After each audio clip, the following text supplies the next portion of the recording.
जय गुरु जी, शुक्राना गुरु जी। मेरी प्यारी संगत जी, गुरु जी का अनंतम अनंतम शुक्राना, लख लख बार शुक्राना, हर चीज़ का शुक्राना। संगत जी, गुरु जी के आज दर्शन आप बताओ कहाँ हो रहे हैं। आज तो ग्रीन वाले चोले में हो रहे हैं और आज संडे का दिन है। गुरु जी इतने प्यारे दर्शन दे रहे हैं ना, इतने प्यारे दर्शन दे रहे हो संगत जी। यह दर्शन सौभाग्य से मिलते हैं और हम बेवकूफ़ लोग हैं जो इस दर्शन को ढूंढ ही नहीं पाते। आज मैं सारी संगत को एक काम दे रहा हूँ, एक सेवा दे रहा हूँ। आपको आज ग्रीन चोले में गुरु जी के दर्शन ढूंढने हैं। दो स्वरूप के दर्शन हो रहे हैं गुरु जी के, आपको साफ दिख रहे हैं, लेकिन एक स्वरूप के दर्शन और हो रहे हैं गुरु जी के, तो आपको वो ढूंढने हैं। और आपको कमेंट करना प्यारा सा जय गुरु जी, शुक्राना गुरु जी, ओम नमः शिवाय, शिव जय सदा साय, ओम नमः शिवाय, गुरु जी सदा साय। संगत जी पाठ को एंड तक जरूर सुने और प्यारा सा कमेंट करके अपनी हाजिरी जरूर लगाए, क्योंकि आप कमेंट करोगे जब तो आपकी हाजिरी लगेगी कि संगत जी कि आपने कमेंट किया जय गुरु जी, शुक्राना गुरु जी। हाँ, हमें भी पता लगेगा कौन कौन संगत एंड तक सुनते हैं। जो जो संगत कमेंट करती है मैं सोचता हूँ वो संगत एंड तक सुनती है, और वो एक नहीं, दो नहीं, तीन तीन, चार चार बार पाठ को सुनती है अच्छे से समझने के लिए। और संगत जी आपको सत्संग में या पाठ में कोई भी शब्द में आपको कोई समझ में नहीं आया, जैसे आपको टाइटल में आप काफ़ी संगत मुझे कमेंट करते कि टाइटल कुछ हो रहा है, मुझे समझ में नहीं आया टाइटल के अकॉर्डिंग सत्संग में, तो आप मुझे पर्सनली मैसेज डाल सकते हैं किसी भी टाइम की। संगत जी हमें समझ नहीं आया क्या था, तो मैं आपको तुरंत बता दूंगा। मैं आपका टाइम बिल्कुल भी वेस्ट नहीं होने दूंगा। जैसे आप मुझे मैसेज करोगे तुरंत मैं आपको रिप्लाई कर दूंगा संगत जी। और आपका सत्संग हमारे साथ शेयर कीजिए और पाठ को एंड तक जरूर सुने, क्योंकि इसमें गुरु जी की ब्लेसिंग है। गुरु जी एक विश्वास के साथ ये पाठ शेयर करा रहे ताकि सभी संगत का कल्याण हो सके। एंड तक एक एक शब्द को सुने। तो आइए पाठ को शुरू करते हैं गुरु जी के मंत्र जाप के साथ। ओम नमः शिवाय, शिव जी सदा साय, ओम नमः शिवाय, गुरु जी सदा साय। जय गुरु जी। जय गुरु जी। भगवान शिव का बारात लेकर हिमालयपुरी की ओर प्रस्थान। ब्रह्मा जी कहते हैं कि मुने तदंतर भगवान शंभु ने नंदी आदि सभी गणों को अपने साथ हिमाचल पुरी को चलने की प्रसन्नता पूर्वक आज्ञा देते हुए कहा कि तुम लोग थोड़े से गणों को यहाँ रखकर शेष सभी लोग मेरे साथ बड़े उत्साह और आनंद से युक्त हो गिरिराज हिमवान के नगर को चलो। फिर तो भगवान की आज्ञा पाकर गणेश्वर, शंख, कर्ण, केकराक्ष, विकृत, विशाख, पारिजात, विकतातन, दुदोंद, कपाल, संदकारक, कंदुक, कुंडक, विषभ, पिंपल, सनादक, आवेशन, कुंड, पर्वतक, चंद्रतापन, काल, कालक, महाकाल, अग्निक, अग्निमुख, आदित्य, मूर्धा, धनावह, सनाह, कुमुद, अमोघ, कोकिल, सुमंतर, काक, पादोदर, सनातक, मधुपिंग, कोकिल, पूर्णभद्र, नील, चतुर्वक्तर, कर्ण, अहिम, रोमक, यजवाक्ष, सतमनु, मेघमनु, काष्टागुड, विरूपाक्ष, सुकेश, वृषभ, सनातन, ताल, केतु, षणमुख, चैतर, स्वयं प्रभु, लकुलीश, लोकांतक, दीपात्मा, दैत्यांतक, भृगी, ऋटि, देव देव प्रिय, ऐसनी, भानुक, परमथ तथा वीरभद्र अपने असंख्य कोटि कोटि गणों तथा भूतों को साथ लेकर चले। नंदी आदि गणराज असंख्य गणों से घिरे चले तथा अक्षत्रपाल और भैरव भी कोटि कोटि गणों को लेकर उत्सव मनाते हुए प्रेम और उत्साह के साथ चल पड़े। वे सब सहस्त्र हाथों से युक्त सिर पर जटा का मुकुट धारण किए हुए थे। उन सब के मस्तक पर चंद्रमा और गले में नील चिन्ह थे तथा वे सब के सब त्रिनेत्रधारी थे। उन सब ने रुद्राक्ष के आभूषण पैर रखे थे। सभी उत्तम भस्म धारण किए हुए थे। हार, कुंडल, केयूर तथा मुकुट आदि से अलंकृत थे। इस प्रकार देवता तथा दूसरे दूसरे गणों को साथ ले भगवान शंकर अपने विवाह के लिए हिमवान के नगर की ओर चले।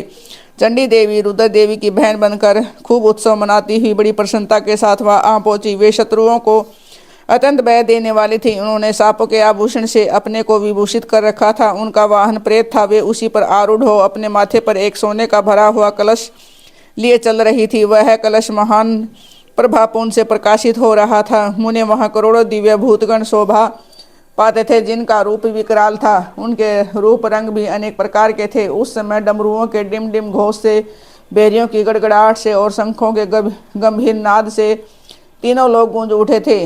दुंदुभियों की ध्वनि से महान कोलाहल हो रहा था। वह जगत का मंगल करता हुआ अमंगल का नाश करता था। देवता लोग शिव गणों के पीछे होकर बड़ी उत्सुकता के साथ बारात का अनुसरण करते थे। संपूर्ण सिद्ध और लोकपाल आदि भी देवताओं के साथ थे। देव मंडली के मध्य भाग में गरुड़ के आसन पर बैठकर लक्ष्मीपति भगवान विष्णु चल रहे थे। मुने उनके ऊपर महान छत्र तना हुआ था जो उनकी शोभा बढ़ाता था। उन पर चुवर डुलाए जा रहा था। वे अपने गणों से घिरे हुए थे। उनके शोभाशाली पार्षदों ने उन्हें अपने ढंग से आभूषण आदि के द्वारा विभूषित किया था। इसी प्रकार मैं भी मूर्तिमान वेदों, शास्त्रों, पुराणों, आगमों, सनकादिक महासिद्धों, प्रजापतियों, पुत्रों तथा अन्याय परिजनों के साथ मार्ग में चलता हुआ बड़ी शोभा पा रहा था और शिव की सेवा में तत्पर था। देवराज इंद्र भी नाना प्रकार के आभूषणों से विभूषित हो ऐरावत हाथी पर आरूढ़ होकर अपनी सेना के बीच से चलते हुए अत्यंत सुशोभित हो रहे थे। उस समय बारात के साथ यात्रा करते हुए बहुत से ऋषि भी अपने तेज से प्रकाशित हो रहे थे। वे शिव जी का विवाह देखने के लिए बहुत उत्कंठित थे। शाकिनी, यातु, धान, बेताल, ब्रह्म, राक्षस, भूत, प्रेत, पिशाच, प्रथम आदि गण, तम्बरू, नारदाहा और हु आदि श्रेष्ठ गंधर्व तथा किन्नर भी बड़े हर्ष से भरकर बाजा बजाते हुए चले। संपूर्ण जगन माताएं, सारी देव कन्याएं, गायत्री, सावित्री, लक्ष्मी, अन्य देवगणाएं, ये तथा दूसरी देव पत्नियों को जो संपूर्ण जगत की माताएं हैं, शंकर जी का विवाह यह सोचकर बड़ी प्रसन्नता के साथ उनमें सम्मिलित होने के लिए चली गई। वेदों, शास्त्रों, सिद्धों और महर्षियों द्वारा जो साक्षात धर्म का स्वरूप कहा गया था, जिनकी अंग कांति शुद्ध स्फटिक के समान उज्ज्वल है, वह सर्वांग सुंदर वृषभ भगवान शिव का वाहन है। धर्मवत्सल महादेव जी उस वृषभ पर आरूढ़ है। सबके साथ यात्रा करते हुए बड़ी शोभा पा रहे थे। देव ऋषियों के समुदाय उनकी सेवा में उपस्थित थे। इन सब देवताओं और महर्षियों के एकत्रित समुदाय से महेश्वर की बड़ी शोभा हो रही थी। उनका बहुत श्रृंगार किया गया था। वे शिव का पानी ग्रहण करने के लिए हिमालय के भवन को जा रहे थे। नारद, इस प्रकार बारात की यात्रा संबंधी उत्तम उत्सव से युक्त शंभु का चरित्र कहा गया। अब हिमालय नगर में जो सुंदर वृत्तांत घटित हुआ है उसे सुनो। हिमवान द्वारा श्री शिव की बारात की आगवानी तथा सबका अभिनंदन एवं वंदन मेनका नारद जी को बुलाकर उन्हें उनसे बारातियों का परिचय पाना तथा शिव और उनके गणों को देखकर भय से मूर्छित होना। ब्रह्मा जी कहते हैं कि तदंतर भगवान शिव ने नारद जी को हिमाचल के घर भेजा। वे वहां की विलक्षण सजावट देखकर दंग रह गए। विश्वकर्मा ने जो विष्णु, ब्रह्मा आदि समस्त देवताओं तथा नारद आदि ऋषियों की चेतन सी प्रतीत होने वाली मूर्तियां बनाई थी, उन्हें देखकर देव ऋषि नारद चकित हो गए। तो उस तत्पश्चात हिमाचल ने देव ऋषि को बारात लाने के लिए भेजा। साथ ही उस बारात की अगवानी के लिए मैनाक आदि पर्वत भी गए।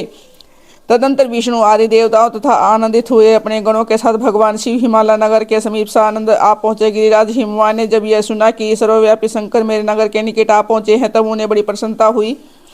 तदंतर उन्होंने बहुत सा सामान एकत्रित करके पर्वतों और ब्राह्मणों को महादेव जी के साथ वार्तालाप करने के लिए भेजा। स्वयं भी बड़ी भक्ति के साथ वे प्राण पे और माहेश्वर का दर्शन करने के लिए गए। उस समय उनका हृदय अधिक प्रेम के कारण द्रवित हो रहा था और वह प्रसन्नता पूर्वक अपने सौभाग्य की सराहना करते थे। उस समय समस्त देवताओं की सेना को उपस्थित देख हिमवान को बड़ा विस्मय हुआ और अपने को धन्य मानते हुए उनके सामने गए। देवता और पर्वत एक दूसरे से मिलकर बहुत प्रसन्न हुए और अपने आप को कृत मानने लगे। महादेव जी को सामने देखकर हिमालय ने उन्हें प्रणाम किया। साथ ही समस्त पर्वतों और ब्राह्मणों ने भी सदाशिव की वंदना की। वे वृक्ष पर आरूढ़ थे।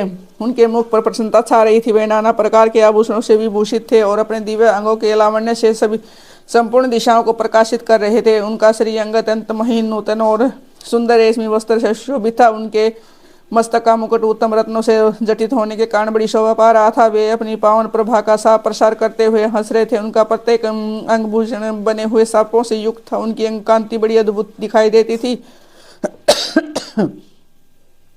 दिव्य कांति से संपन्न उन महेश्वर की सर्वेश्वर गण हाथ में चवर लिए सेवा कर रहे थे। उनके बाएं भाग में भगवान विष्णु थे और दाहिने भाग में मैं था। पीछे देवराज इंद्र थे और अन्य देवता भी पीछे और अगल बगल में विद्यमान थे। नाना प्रकार के देवता आदि उन लोक कल्याणकारी भगवान शंकर की स्तुति करते जाते थे। उन्हें स्वेच्छा से ही दिव्य शरीर धारण कर रखा था। वास्तव में वे साक्षात परब्रह्म परमात्मा, सबके ईश्वर उपासकों को मनोवांछित वर देने वाले, कल्याणमय गुणों से युक्त, प्राकृत गुणों से रहित, भक्तों के अधीन रहने वाले, सब पर कृपा करने वाले, प्रकृति और पुरुष से भी विलक्षणता सच्चिदानंद स्वरूप है। उनके दर्शन के पश्चात हिमवान ने भगवान शिव के वाम भाग में अच्युत हरि का दर्शन किया, जो नाना प्रकार के आभूषण से विभूषित हो विंता नंदन गरुड़ की पीठ पर विराजमान थे। मुने भगवान के दाहिने भाग में उन्हें 4 मुखों से युक्त महाशोभाशाली तथा अपने परिवार से संयुक्त मुझ ब्रह्मा को देखा। भगवान शिव के सदा ही अत्यंत प्रिय एवं दोनों देवेश्वरों का दर्शन करके परिवार से गिरिराज ने आदर पूर्वक प्रणाम किया। उसी प्रकार भगवान शिव के पीछे तथा अगल बगल में खड़े हुए दीप्तिमान देवता आदि को भी देखकर गिरिराज ने उन सबके सामने मस्तक झुकाया। तत्पश्चात शिव की आगे से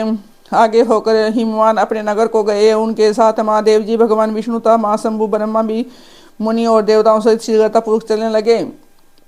मुने इस अवसर पर मैना के मन में भगवान शिव के दर्शन की इच्छा हुई, इसलिए उन्होंने तुमको बुलवाया है। उस समय भगवान शिव से प्रेरित होकर उनका हार्दिक अभिप्राय पूर्ण करने की इच्छा से तुम वहां गए। मैना तुम्हें प्रणाम करके बोली, मुनि गिरिजा के होने वाले पति को मैं पहले ही देखूंगी। शिव का कैसा रूप है जिनके लिए मेरी बेटी ने ऐसी उत्कृष्ट तपस्या की है। तात उस समय भगवान शिव भी मैना के भीतर के अहंकार को जानकर श्री विष्णु और मुझसे अद्भुत लीला करते हुए बोले। शिव ने कहा कि तात, आप दोनों मेरी आज्ञा से देवताओं से अलग अलग होकर गिरिराज के द्वार पर चलिए, हम पीछे से आएंगे। यह सुनकर भगवान श्री हरि ने सब देवताओं को बुलाकर वैसा करने के लिए कहा। शिव के चिंतन में तत्पर रहने वाले समस्त देवताओं ने शीघ्र वैसी ही व्यवस्था करके उत्सवपूर्वक वहां से पृथक पृथक यात्रा की। मुने मैना अपने मकान के सबसे ऊपरी भवन में तुम्हारे साथ खड़ी थी। उस समय भगवान विश्वेश्वर ने अपने आप को ऐसी वेशभूषा में दिखा जिसे मैना के हृदय को ठेस पहुंचे। सबसे पहले बारात के जुलूस में विविध वाहनों पर विराजित खूब सजे धजे बाजे गाजे के साथ पताका फहराते हुए वसु आदि गंधर्व आए। फिर मणिगिर आदि यक्ष, तदंतर कर्म से यमराज, नृति, वरुण, वायु, कुबेर, ईशान, देवराज, इंद्र, चंद्रमा, सूर्य, भृगु आदि मुनीश्वर तथा ब्रह्मा आए। ये सब उत्तरोत्तर एक से एक विशेष सुंदर शोभा में रूप गुण से संपन्न थे। इनमें से प्रत्येक दल के स्वामी को देखकर मैना पूछती थी कि क्या ये ही शिव हैं? नारद जी कहते हैं कि ये तो शिव के सेवक हैं। मैना यह सुनकर बड़ी प्रसन्न होती थी। हर्ष में भरकर मन ही मन कहती थी कि ये उनके सेवक ही जब इतने सुंदर हैं तो उनके स्वामी शिव तो पता नहीं कितने सुंदर होंगे। इसी बीच में भगवान विष्णु पधारे। वे संपूर्ण शोभा से संपन्न श्रीमान, नूतन जलधर के समान श्याम तथा चार भुजाओं से संयुक्त उनका लावण्य करोड़ों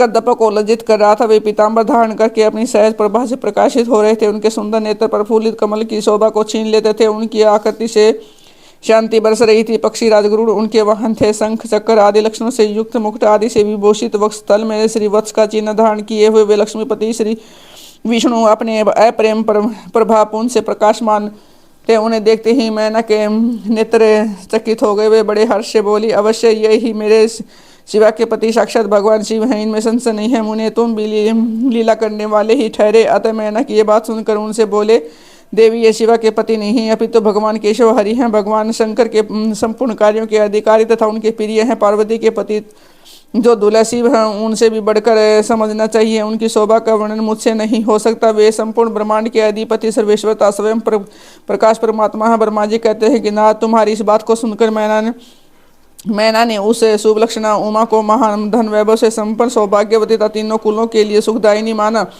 वे मुख पर प्रसन्नता लाकर प्रतियुक्त हृदय से अपने सर्वाधिक सौभाग्य का बारंबार वर्णन करती हुई बोले। मैंने कहा कि इसमें पार्वती को जन्म देने के कारण सर्वथा धन्य हो गई हूँ। ये गिरीश्वर भी धन्य है तथा मेरा सब कुछ परम धन्य हो गया है। जिन जिन अत्यंत तेजस्वी देवताओं और देवेश्वरों का मैंने दर्शन किया वह सबके इन सब के जो पति हैं वे मेरी पुत्री के पति होंगे।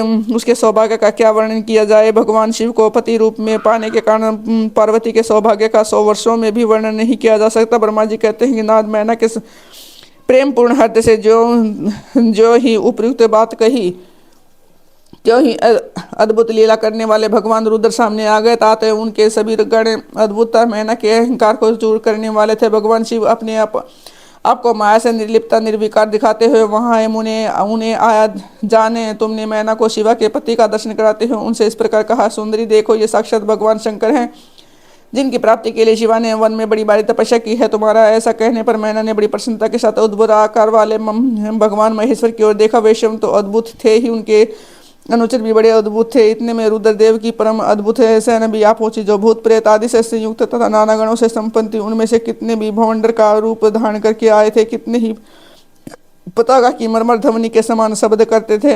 किन्हीं के मुंह टेढ़े थे तो कोई अत्यंत कुरूप दिखाई देते थे। कुछ बड़े विकराल थे, किन्हीं का मुंह दाढ़ी मूठ से भरा हुआ था। कोई लंगड़े थे, कोई अंधे थे, कोई दंड तथा पास धारण किए हुए थे, कोई के हाथों में मुगदर थे। कितने ही अपने वाहनों को उल्टे चला रहे थे। कोई सिंह, कोई डमरू, कोई गोमुख बजाते थे। गणों में से कितने के तो मुंह ही नहीं थे, कितनों के मुख पीठ की ओर लगे थे और बहुतों के तो बहुतेरे मुख थे। इस तरह कोई बिना हाथ के, किन्हीं के हाथ उल्टे लगे हुए थे और कितनों के बहुत से हाथ थे। कितने ही नेत्रहीन थे, किन्हीं के बहुत से नेत्र थे। किन्हीं के सिर पर सिर ही नहीं थे और किन्हीं के बहुत खराब सिर थे।